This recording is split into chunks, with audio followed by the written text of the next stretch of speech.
Hello everyone. So the Diwali time is over and students are bracing themselves for the biggest exam, 2025 CAT. Every day is going to be very important. Almost 1 month and huge days are coming now. And there are students who have so many questions and they have doubts. I have been getting a lot of questions. So I'll take few questions which are very critical. And I would like to clear all the doubts that they have about these very important aspects. The first and foremost is ideal number of attempts that a student should really have in mind when they go for exam like CAT. Well, I have seen so many students, they go with certain number in their mind.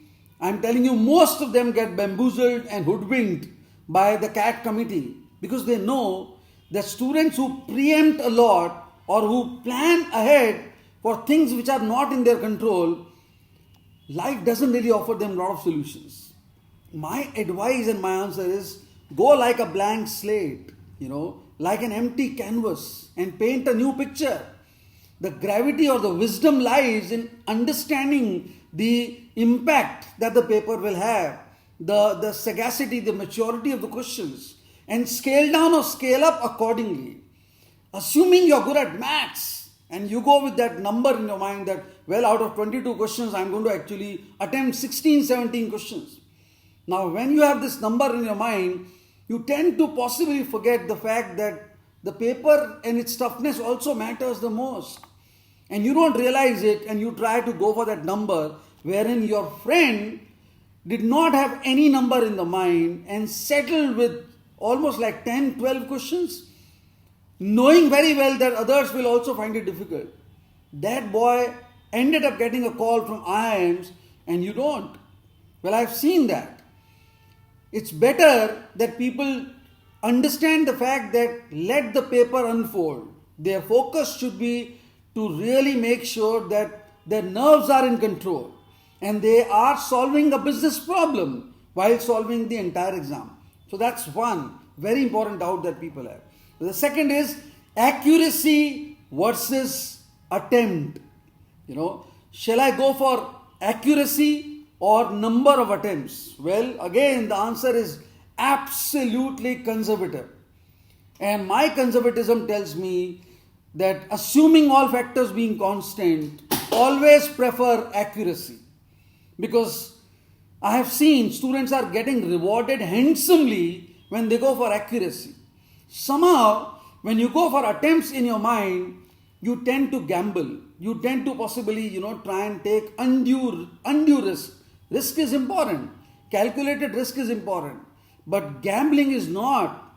I've seen students attempting 50% of the paper. If there are 70 questions, 35 attempts and balanced attempts in all the sections, they end up getting called from top IIM. I'm not talking about any other IIM. I'm talking about ABCL.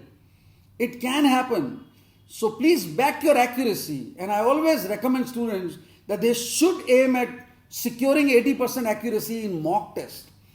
Focus a lot on accuracy. Of course, there is certain number that you've been achieving or you've been trying to achieve. Remember, CAT exam doesn't really allow any disproportionate gain. It doesn't happen that way that you're attempting 30 questions in mock test and you end up attempting 50 questions on that day. It is not going to happen. So don't have unrealistic expectations or unrealistic gains in your mind. The third doubt that people have is specialization versus general management college when they are filling forms. Well, it's a catch-22 situation because when you are heavily loaded towards specialization, you are actually warding off chances of very elite management colleges which are not having any specific niche in terms of their existence. On the other hand, if you are swayed by the idea that you don't know what specialization holds true for you and you go only for general management college, you might end up paying a heavy price because your entire profile is driven by, let's say, communication, creativity, lateral thinking, and you don't even think of filling exam or form like MICA. Or you've been into, let's say, NGOs, or you've been into social welfare, or maybe you've been into, helping people, and you don't even fill forms like IRMA or TIS, again you lose a big deal. So my advice is, more importantly, sometimes students don't know what unfolds in future. And let me tell you, I have seen students, college like NITI, which is now IIT Bombay. I have seen my students, getting final, placement from companies like Cadbury, and that too for hardcore marketing. Unheard of. So it's important for students to know that filling more forms, maximum forms, and possibly, striking a balance, 70-30 kind of ratio, general management colleges versus specialized colleges. That's the best strategy. Otherwise, really, I'm telling you, there's no way students will get swayed by specialist colleges, because it's all about how you create a profile, how you develop a personality, and how you manifest yourself in interview after 2 years of MBA college.